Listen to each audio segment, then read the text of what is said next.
स्वप्नवत या गोष्टी वाटत आहेत. अशी घटना झालेलीच नाही अशाच पद्धतीच्या भावना आपल्या सर्वांच्या आहेत.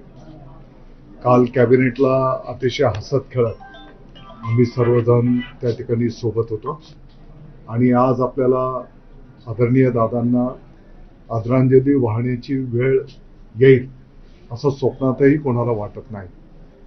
मला वाटतं की अतिशय स्पष्ट वक्तपणा, दिलेला शब्द पाळणं, दिलेल्या वेळेवर त्यांच्या धाकाने आम्ही सुद्धा उपस्थित असायचो.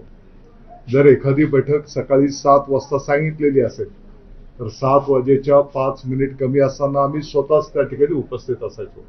नाही, माननीय अजितदादांची बैठक आहे, वेळेवरच होईल अशा प्रकारचं एक त्यांचा वक्तशीरपणा संपूर्ण राज्याला प्रसिद्ध होता.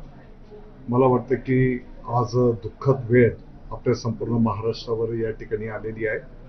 मी मालेगाव नाशिक जिल्ह्याच्या सर्व नागरिकांच्या वतीने, महाराष्ट्रातील तमाम विद्यार्थ्यांच्या वतीने, पालकांच्या वतीने, शिक्षक बंधू भगिनींच्या वतीने, अधिकारी गणाच्या वतीने त्यांना भावपूर्ण आदरांजली व्यक्त करतो.